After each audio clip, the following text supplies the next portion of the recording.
Hello, boys and girls, and welcome to another thing that I do this on all the time. Here we've got a Squire Strat, okay? I've got some crazy intonation issue. I was just setting it up, and I thought, okay, this will make make a great little featurette for you here. Now, let's just jump straight in. This guitar, let me give you a little bit of background before I jump straight in. This guitar is being set up as D standard, so it's D, G, C, F, A, D, going from bass to treble. When I was doing the A string, which is actually the G, I noticed that the saddle was just going all over the place when it came to intonation. You know, for those of you who know how to do intonation, basically you pluck the open string, and when you fret it at the 12th fret, you should see the same note on the tuner. There shouldn't be, too much deviance from the note. So I was intonating the guitar, so I was intonating it, and the pattern I was getting at the saddles here is my usual, staggered thing. The first three, the treble strings are like, the E starts off, the B goes back a little, the G goes back a little, and then when you get to the D, the wound string goes up a little, and then the A goes back a little, and the E goes back a little. That's totally normal, except in this case, I'm going to show you. The A was just way north, just not right.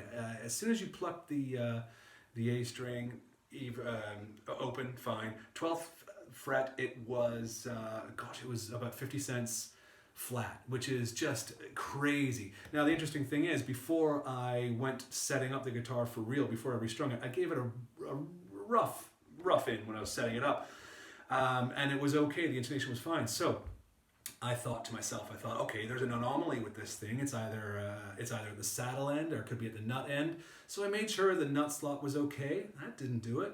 The problem was still there. Then I took the saddle off and sanded it and filed it just to make sure there's a good jump off point. Didn't make any difference. So what's left in that equation? It's the string, right? So it's a brand new string. All strings are the same. It's perfect, right? It's got to be something I'm doing wrong, right? No. So I cheated a little here. I've already experimented a little bit with this, and I thought, right, before I go too far, I'm going to video this to show you that I'm not crazy, right? So without further ado, let us get into the money shot of this whole thing. Alrighty, so this is the guitar up close. Now what I've done here is I've kind of started from scratch again. This is roughly what your intonation will look like on a Strat, provided you are using 3 plain treble strings and 3 wound bass strings. You start off the treble E here, you work your way back, you go forward, back, and back again. So this is roughly where it needs to be. The nut end is all fine, that's all good. The action is set up, it's nice and consistent, within my usual thing, everyone does their own thing, I do my thing, and it is all good. So here is the beautiful strobe tuner, and let's have a look. Now, I have the guitar lying on its back for this demonstration. Normally when you're doing intonation, you should do it in the playing position, but for what we're demonstrating right here, the difference is is negligible. We're not playing the guitar, we're really just looking at what this does. Normally when you set it on its back, there'll be a slight tiny difference, but never this pronounced. So here is our open A string, which, as I mentioned already, is not an A, it's a G in this case, but it's a 38. Now these are Ernie Ball 11 to 48 gauge, which for a D standard tuning, D, G, C, F, A, D, should be absolutely fine. Every other string is good, right? So, for instance, there's my treble D. That comes up nice, and here's on the 12th fret. Pretty consistent. And then the B string, which is actually the A. Let's get that all good. Just to demonstrate. Close enough. And on the 12th fret, okay, pretty close. Like I say, this is lying on its back. It's going to be a little bit different. Now, when we come to the A string, which is actually the G, here we go. And then when I hit it on the 12th fret, that is miles out. That is, how many cents is that out? That is... Gosh, I guessed it at... Okay, I guessed earlier like 50 or something stupid like that, but it's not. It is around 28, 27 cents out. That is so wrong. I'm sure the viewer among you with a good ear can tell that ain't right. So, what do we do in this case? Well, I'm going to change that A string, that 38, the A string that's now a G, I'm going to change it out. Off it comes.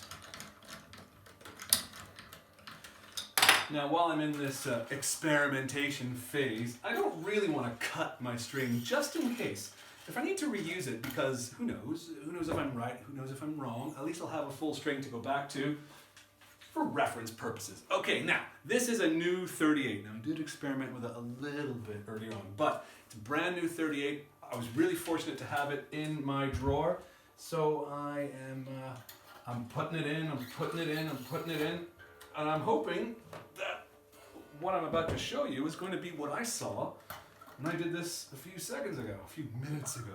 So on goes this brand new 38. Now I'm not going to tidy it up at the headstock end because, like I said earlier, I'm still in the experimentation phase here. So let's just get it to our A/G.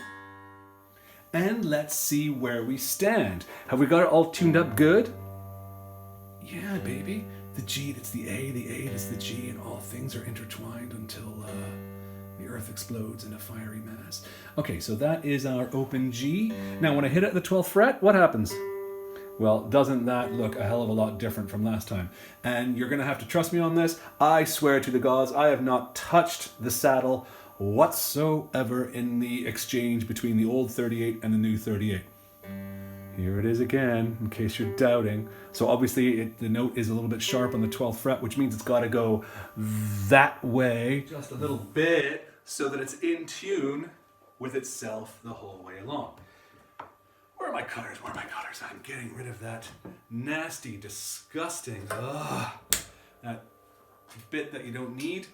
So there you go. What is the conclusion here? Not all strings are identical. So sometimes when something seems really out of place and you narrow down what's going on, you get to this point where like, well, maybe it's not me. Maybe it's not the guitar. Maybe it's the string. In which case, it totally is. Now, some other steps, some other troubleshooting steps that I took before ascertaining completely and utterly and truthfully that it was the string.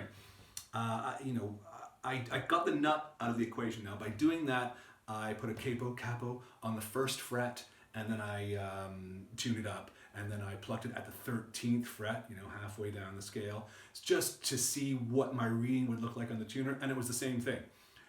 The same, 26 cents flat or something like that. It wasn't right.